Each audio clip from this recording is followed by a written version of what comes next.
ओम श्री गुरुवे नमः। अज्ञानमोहान्धतमोपहाभ्यां विवेकवैराग्यनिधिप्रदाभ्यां विश्वेशतत्त्वं प्रतिबोधिकाभ्यां नमो नमः श्री गुरुपादुकाभ्याम्। ओम शांति शांति शांति। ओम प्रणाम भगवान।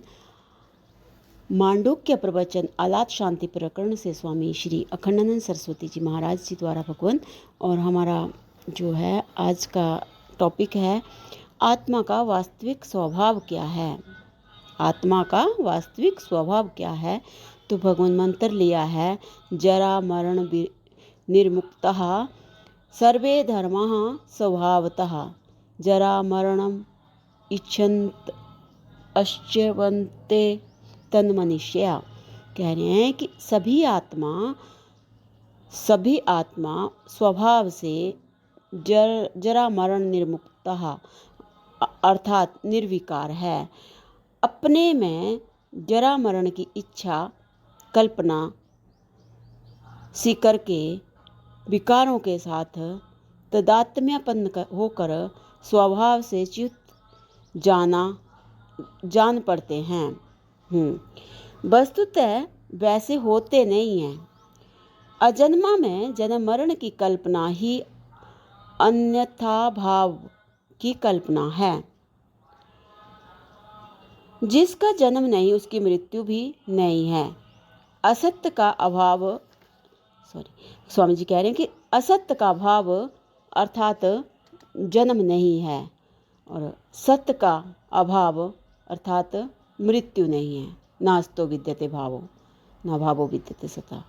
स्वामी जी ने बता दिया यहाँ पे। एक बार फिर से ले रहे हैं भगवान कि अजन्मा में जन्म मरण की कल्पना ही अन्यथा भाव की कल्पना है। जिसका जन्म नहीं है उसकी मृत्यु भी नहीं है। असत्य का भाव मतलब जन्म नहीं है और सत्य का अभाव मतलब मृत्यु नहीं है। जिसका जन्म नहीं उसकी मृत्यु नहीं और जिसकी मृत्यु नहीं उसी का जन्म नहीं है।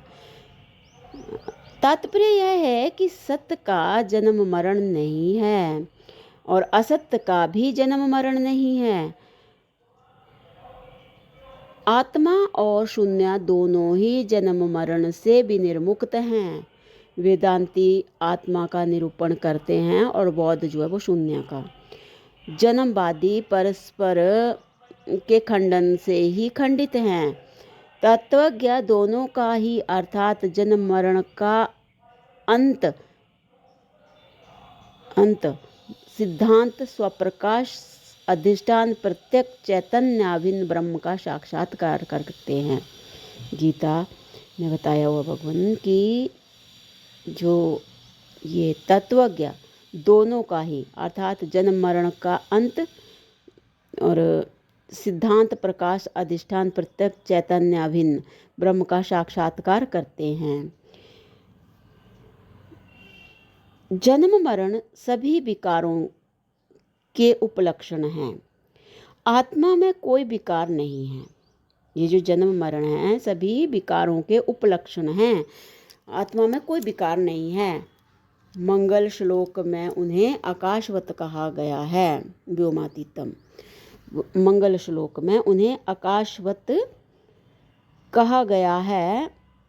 वे अमृत अभय ब्रह्म हैं। यही उनका स्वभाव है। मुझे बता दिया आत्मा का स्वभाव। अब भगवान आगे कह रहे हैं कि जन्म मरण की इच्छा क्या है।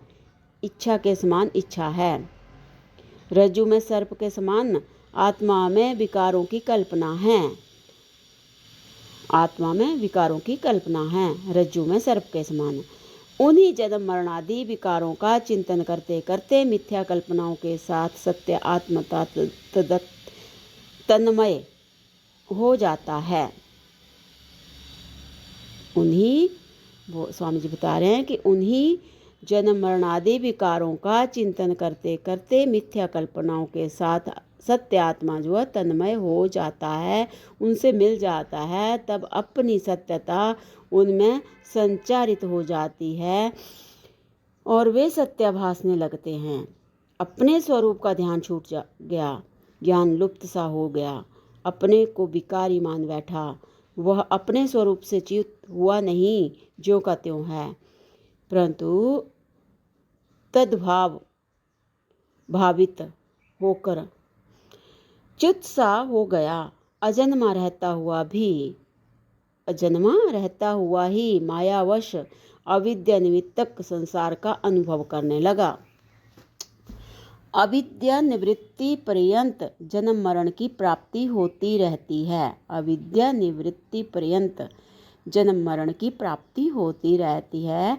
और भगवान ये मुंडक जो उपनिषद है हमारा, उसका जो है मुंडक उपनिषद, हाँ, उसका जो है 1, 2, 6 में बताया है। और अविद्या के अंदर बाहर कर रहे हैं, अविद्या के अंदर व्यवहार कर रहे हैं, ये भी मुंडक का ही है 1, 2, 8।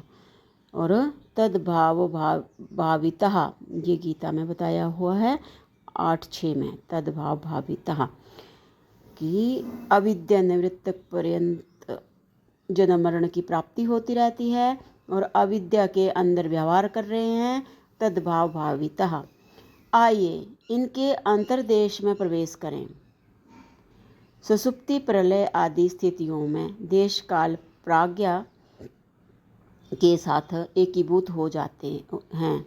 स्पष्ट है कि कालकृत जन्म मरण और देशकृत गमन अगमन आत्मा को प्रभावित नहीं कर सकते। स्वरूपता प्राज्ञ निरव्यय है, सम है, अज है। वह देश काल में अवतीर्ण होकर किसी भी प्रकार परमार्थिक कारण नहीं बन सकता।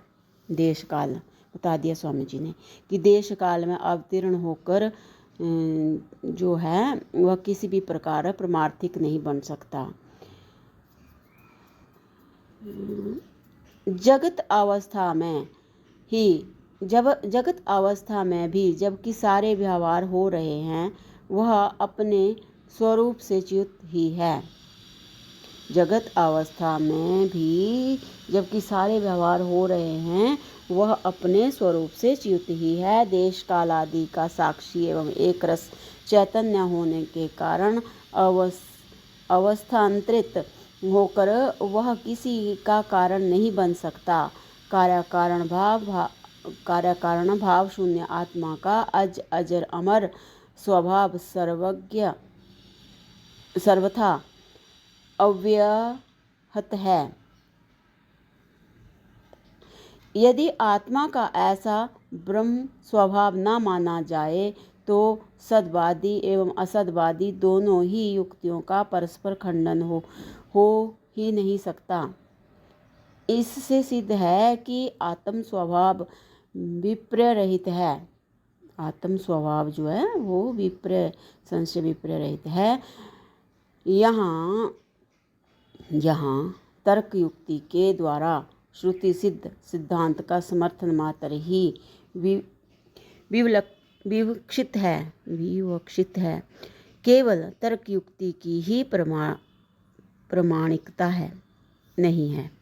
केवल तर्क युक्ति की ही प्रामाणिकता नहीं है। स्वामी जी बोल रहे हैं कि केवल तर्क युक्ति की ही प्रामाणिकता नहीं है। यहाँ पे जो है तर्क युक्ति के द्वारा जो है वो और श्रुति सिद्ध सिद्धांत का समर्थन मात्र ही विवक्षित है। तो भगवान अब अगला जो हमारा टॉपिक है, इसका नाम है कि कारण कार्य का परस्पर संबंध क्या है। कारण कार्य का परस्पर संबंध क्या है। तो भगवान इसकी जो विस्तृत व्याख्या है वो अगले सत्संग से कंटिन्यू करते हैं। प्रणाम भगवान। ओम शांति ही शांति ही शांति ही। ओम।